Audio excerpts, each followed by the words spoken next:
시청자 여러분 안녕하십니까? 시청자들을 위한 YTN 옴부즈만 프로그램 시청자의 눈입니다. 이번 주에는 지난 23일에 있었던 YTN 2월 시청자위원회 소식부터 전해드리겠습니다. 이번엔 뉴스 출발과 YTN 뉴스 전반에 대한 의견을 나눴습니다.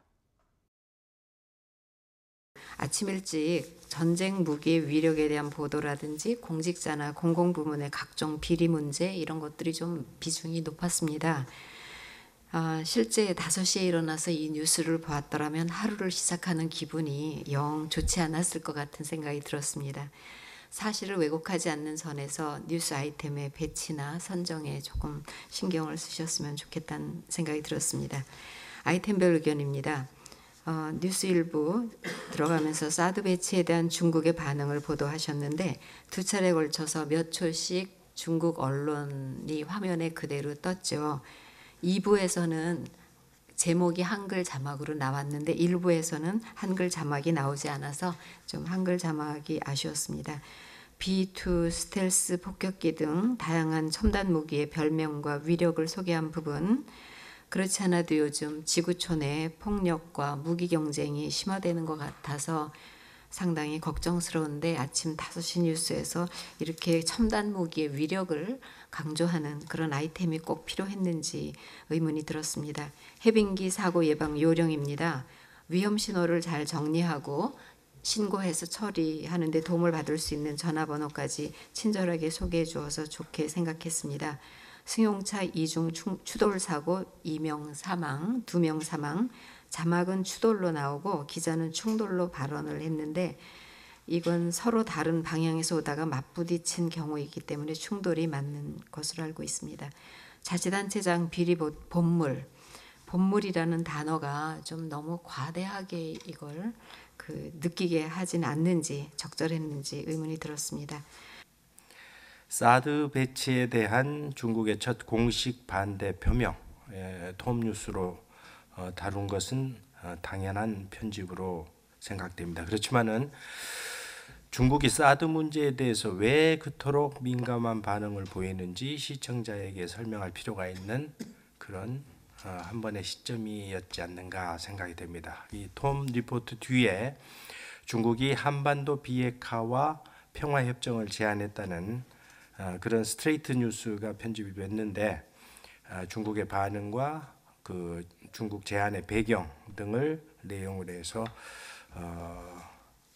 해설성 리포트 또는 기사가 편집이 됐었으면 하는 아쉬움이 있었습니다. 사드를 둘러싼 한반도 정세를 긴 뉴스에서 리포트 하나와 스트레이트 3개로 처리한 점은 다소 아니하다라는 그런 느낌을 가질 수 있는 편집이었습니다. 왕이 중국 외교부장 스트레이트 기사 그림 뒤에 홍레이 대변인 브리핑 그림이 붙어 나오는 것은 부적절한 그림 편집이었습니다. 톱뉴스에 이어서 MC가 첨단 무기의 다양한 별명이라는 타이틀 아래 소프트한 내용을 브리핑 보도했는데 든 공력에 비해서 오히려 뉴스의 긴장감을 떨어뜨리는 그 편집으로 보여졌습니다. B2 스텔스도 온다라는 리포트를 먼저 앞에 틀고 브리핑 보도가 왔으면 어땠을까 하는 생각을 했습니다. 지방자치단체장들과 농어촌 공사의 비리 그리고 포항의 건설공사 비리 마치 비리 공화국인 것처럼 보이는 그런 기사들이었습니다. 이런 기사는 그냥 하나하나 나열식 리포트 처리보다는 적절한 서브 타이틀을 하나 넣어서 기사 내용을 좀 더 키우고 이슈화 시켰으면 어떨까 하는 그런 생각을 해봤습니다. 뉴스 배치에도 좀 신경을 써야 될 것 같습니다. 헤드라인에서 공유경제 신산업 관련 내용이 앞에서 3번째 주요 뉴스로 나갔습니다. 그러나 이 기사는 잡다한 외신이 끝난 40분대에 편집이 됐는데 내용도 주요 뉴스를 다룰 거리가 아닌 것 같았습니다. 오히려 나 혼자 산다 30년새 8배 기사가 훨씬 주요 뉴스다웠다고 생각합니다. 다음 강남구 삼성동의 현대차 신사업 건립으로 1조 7천억 원의 공공기여금이 생겼습니다. 서울시는 이 돈으로 교통 인프라 확충과 잠실 주경기장 정비, 공원 조성 등에 사용한다고 밝혔습니다. 사실 이 돈을 놓고 강남구청은 영동대로 통합개발에 모두 써야 한다고 서울시와 1년 가까이 맞서면서 일부 소송까지 갔습니다. 리포트에 강남구청의 그 요구사항이 어떻게 처리됐는지 언급을 좀 했으면은 이 지역 주민들의 궁금증이 풀렸을 텐데 하는 그런 생각이 들었습니다. 자막에 정확한 의미를 전달해야 할 때에는 한글보다는 일부 그 한자를 과감히 사용하는 것도 필요할 것 같습니다.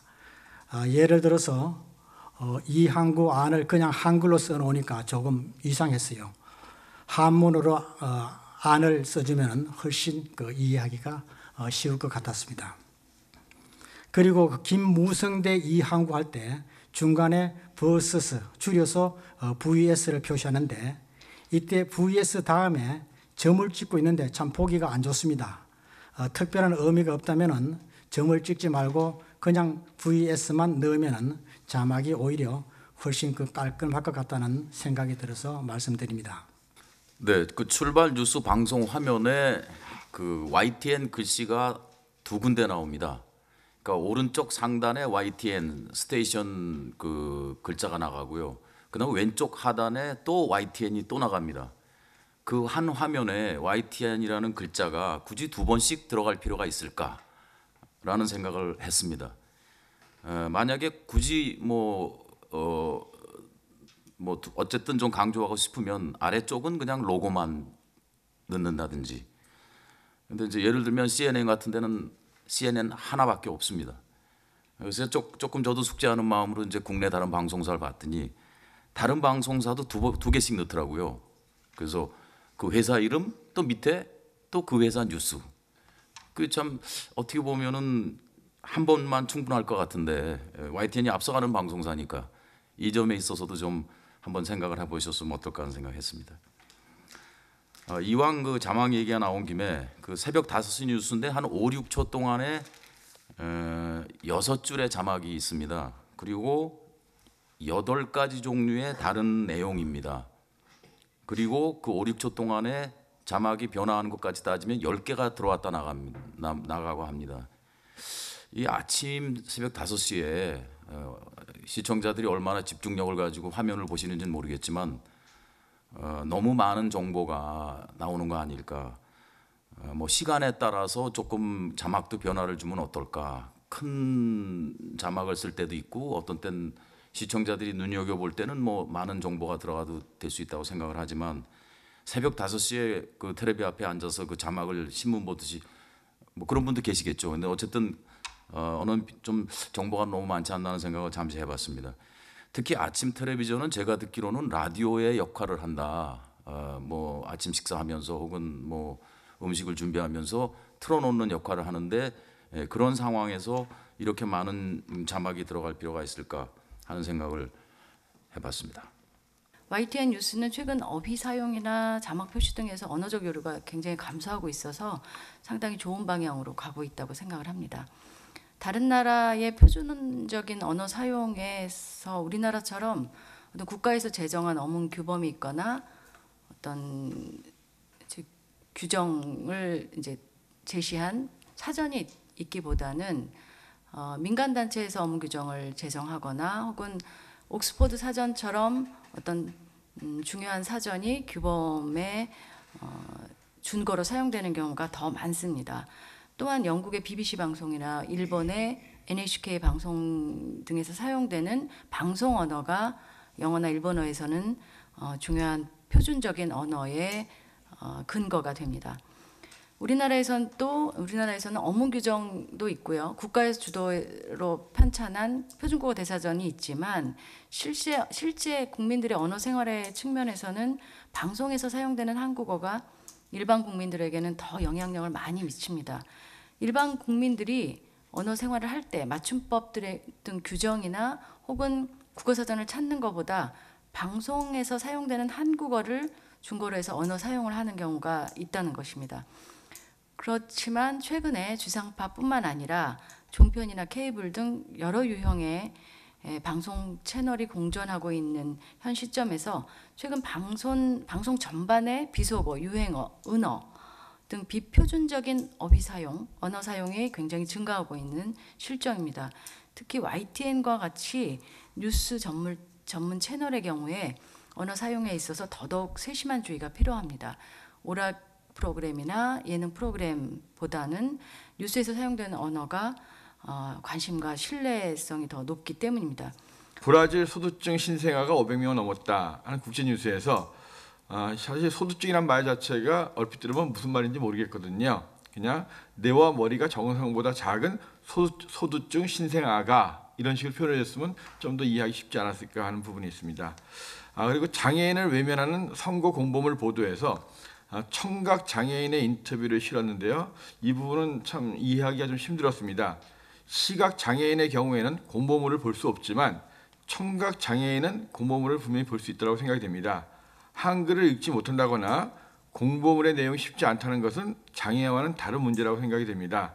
장애인을 배려해야 한다는 것은 동의하지만 글을 읽을 수 있는 청각 장애인을 위해서 수화로 공보물의 내용을 알리는 것은 아니지 않나 싶습니다. 그래서 이 부분은 청각 장애인보다는 시각 장애인의 인터뷰가 좀 맞지 않았나 하는 생각이 좀 들었습니다. 그리고 일단 다음으로 이제 제 전체적인 제 의견을 좀 말씀드리겠습니다. 시간대에 따라서 청취자층을 좀 고려한 맞춤 뉴스가 필요하지 않겠나 하는 생각이 좀 해봤습니다. 새벽 시간에는 주로 젊은 사람들보다는 나이 드신 분들이 많이 보기 때문에 건강이나 장수 이런 뉴스를 좀 하고 글자 크기 좀 크게 해가지고 어르신들을 위한 배려 좀 했으면 좋겠고, 밤 11시 이후에는 주로 야간 시간에는 젊은 층들이 많기 때문에 여행이라든가 연애, 스포츠 또는 이제 우주 이런 첨단 뉴스도 좋을 것 같다 이런 생각 좀 해봤습니다. 그리고 전문적인 분야의 경우에는 좀 자문위원을 두어서 문자나 톡 등으로 미리 사전에 기사를 확인한 다음에 내보낸 시스템을 만드는 것이 어떤가. 중요 신문사에서는 신문이 발행되기 전에 미리 전문가에게 기사를 검색하게 하는 제도를 운영하고 있거든요. 그래서 특히 국제뉴스 같은 경우에 급하게 들어올 경우에 좀 이 전문가 자문 없이 기사가 나가는 분이 많은 것 같습니다. 캠페인을 이끌어 나가면 좋겠다라는 생각입니다. 국민신문고라는 프로그램이 이슈를 만들어내는 좋은 시도인데요. 이러한 이슈를 일회성이 아니라 지속적으로 계속 추적해서 만들어 나갔으면 좋겠다라는 생각입니다. 예를 들어서 초등학생 아들 시신 훼손 뉴스에 이어서 소재 불명 초등생들 추적 뉴스를 다루는 것처럼 이러한 이슈들을 발굴해서 YTN에서 지속적으로 캠페인으로 만들어서 이슈를 발굴하고 공론장으로 만들고 문제를 해결해 나가면 좋겠다라는 생각입니다. 여섯 번째로는 YTN의 방대한 자료 화면을 적극적으로 활용했으면 좋겠다라는 생각입니다. 뉴스로 다 내보내지 못한 아까운 그런 이면의 자료 영상들이 많은데 이것들을 좀 더 잘 활용했으면 하는 생각입니다. 요즘에 말하는 소위 말하는 빅데이터 저널리즘과도 연결될 수 있을 것 같은데요. 그런 측면에서 돌발 영상과 같은 화제성 뉴스 폼에 좀 혁신적인 시도였는데 이런 것들 다시 좀 이어가는 것도 고려해 볼 필요가 있지 않을까 생각이 듭니다. SBS 비디오 머그나 JTBC의 앵커 브리핑, 팩트 체크, 짧지만 어떤 울림이 있는 임팩트가 브랜드 가치를 결정하고 다시 또 그 채널을 찾게 만드는 것이 아닌가라는 생각이 듭니다.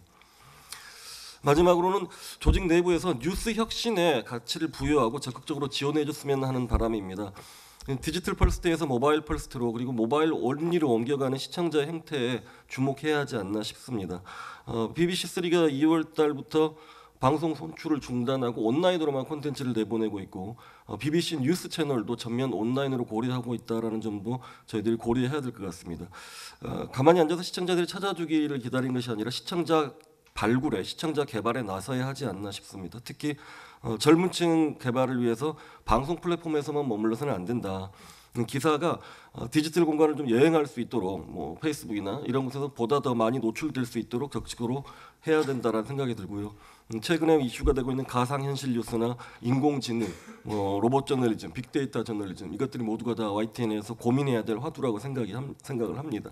그리고 우리 YTN에 연륜 있는 고참 기자들이 많은데 이 고참 기자들이 영상 칼럼이나 팟캐스트나 SNS를 활용하면서 YTN 내에 YTN 우산하라에서 또 하나의 브랜드를 만들었으면 좋겠습니다. 그리고 나중에 이 브랜드들 자체가 또 YTN을 연상시키도록 하는 작업을 할 수 있도록 YTN에서 적극적으로 지원을 해줬으면 하는 바람입니다.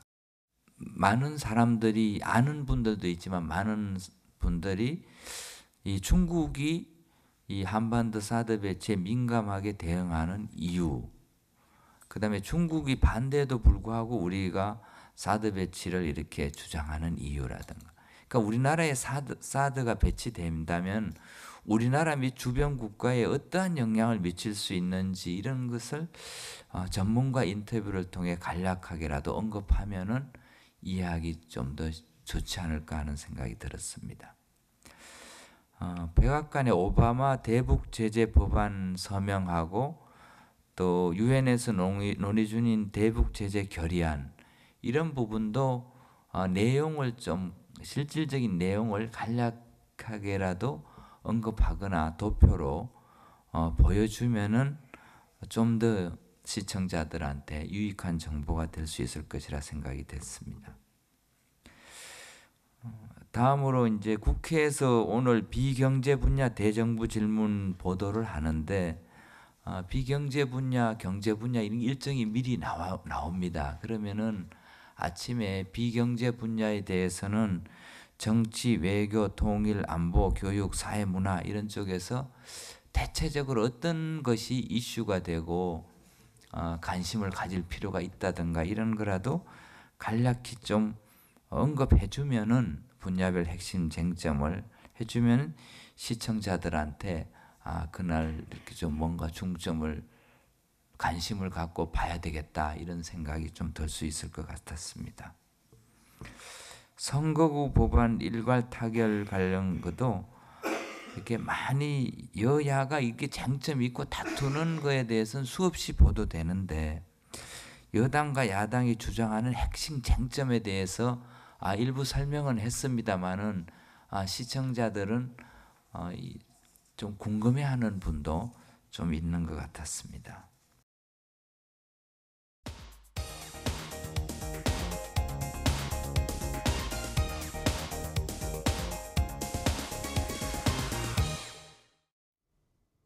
지상파 DMB 채널인 YTN DMB 프로그램을 평가하는 내가 본 마이TN 순서입니다. 이번 주엔 이지사이언스와 신율의 시사탕탕에 대한 곽정래 평가원의 의견을 들어보겠습니다. 안녕하세요. YTN DMB 시청자 평가원 곽정래입니다.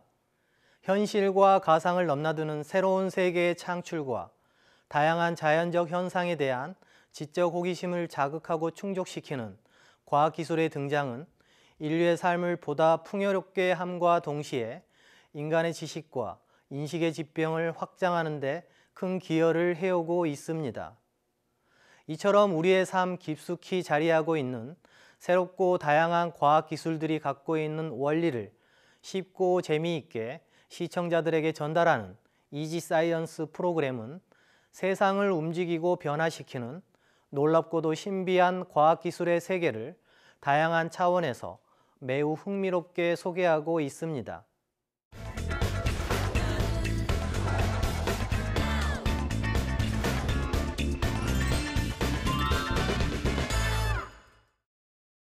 지난 이지사이언스 방송에는 망원경, 우주로 통하다라는 주제로 인류가 결코 경험해보지 못했던 신비한 우주 세계를 볼 수 있는 통로로서 망원경의 발명과 발전이 인류에 갖는 의미를 시청자들에게 아주 쉽고 재미있게 전달하고 있었습니다. 특히 프로그램의 구성 차원에서 인상 깊었던 부분은 망원경의 탄생 배경과 천체 전문가들을 통해 육안으로 확인할 수 없는 넓고 광활한 하늘의 천체를 잘 관찰할 수 있는 다양한 망원경의 종류와 작동 원리를 시청자들이 이해하기 쉽게 설명하는 부분이었습니다. 또한 우리나라 망원경의 역사적 기원에 대한 설명과 최초의 망원경 발명 이후 400여 년에 걸쳐 다양한 형태와 기술을 가진 망원경의 발전사 역시 시청자들의 관심과 흥미를 충분히 끌 만한 소재였다고 생각합니다. 무엇보다 망원경의 발명과 발전이 인류에 갖는 가장 큰 의미는 우주와 생명의 기원에 관한 것임을 보여주면서 우주의 탄생과 관련한 이론을 증명하는 매우 유용한 툴로 소개되고 있었습니다. 특히 보현산 천문대에 설치된 천체 망원경을 통해 현재까지 소행성 120여 개가 발견되었고 이 가운데 11개의 소행성은 순 우리말로 명명되었다는 점이 시청자로서 매우 흥미로운 부분이었습니다. 우리나라를 비롯한 세계 여러 나라의 천체에 대한 관심과 경쟁은 망원경의 구경 개성과 매우 밀접하게 관련되어 있고 현재 여타 국가에 비해 뒤져 있는 우리나라 망원경 과학기술의 한계를 설명하면서 천문학과 항공우주기술 발전을 위해 천체 망원경에 대한 지속적인 기술 개발과 투자의 필요성을 지적했습니다. 지상 망원경의 한계를 뛰어넘은 허블 우주 망원경의 등장은 우주에서 천체를 관찰함으로써 천문학의 다양한 분야에서 수많은 업적과 함께 허블 망원경이 가지고 있는 다양한 한계도 보여주고 있습니다. 별의 생성 과정 규명, 은하구조 발견, 중성자별과 블랙홀 등에서 나온 X선 관측 등 우주에 관한 새로운 사실을 규명하는 노력과 천체에 대한 인류의 지속적인 호기심이 망원경의 기술 발전을 가져왔음을 시청자들에게 잘 전달했습니다. 다만 프로그램이 다루고 있는 세부 소재에 대한 정보의 심층성과 다양성을 유기적으로 담지 못했다는 점과 망원경의 기술 발전에 따른 관련 기관 혹은 천체 연구팀의 최근 해외 연구 성과물들이 프로그램 내용에 적실히 반영되지 못하여 다소 아쉬움으로 남았습니다.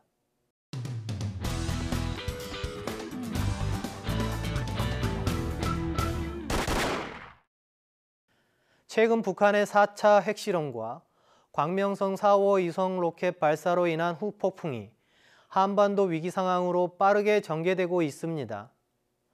대내적으로는 정부가 전격적인 개성공단 폐쇄를 결정했고 안보 위기를 감안한 주한미군의 사드 배치 논의가 본격적으로 진행되면서 중국과의 외교적 마찰이 점차 가시화되고 있습니다. 무엇보다 유엔을 비롯한 미국과 일본의 초강경 대북 제재법 시행 조치 및 한미 군사 합동훈련 전개 등은 북한을 전방위적으로 압박하는 상황이 연출되고 있는데요.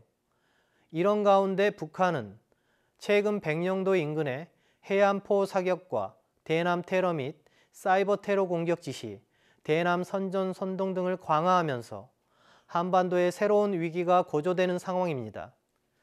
일련의 한반도 위기 상황이 공교롭게도 4.13 총선이 얼마 남지 않은 상황에서 정치적으로 핫 이슈인 테러 방지법과 연계되어 복잡한 양상으로 전개되고 있습니다.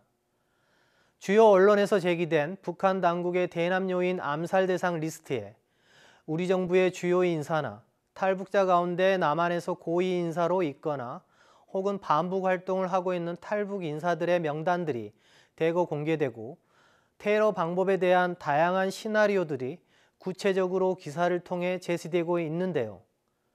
시청자로서 한반도 위기 상황의 심각성과 더불어 국내 테러 위험성에 대한 불안과 우려가 고조될 수밖에 없는 상황입니다. 최근 한반도 상황과 향후 전개와 관련해 다양한 북한 관련 기사 정보와 전문가들 의견이 특별한 여과장치 없이 시청자들에게 자극적으로 전달됨으로써 불필요한 사회적 불안감을 고조시키고 이로 인해 관련 정보에 대한 맹신이나 혹은 불신을 조장하지 않는지는 생각해 볼 여지가 있다고 생각됩니다.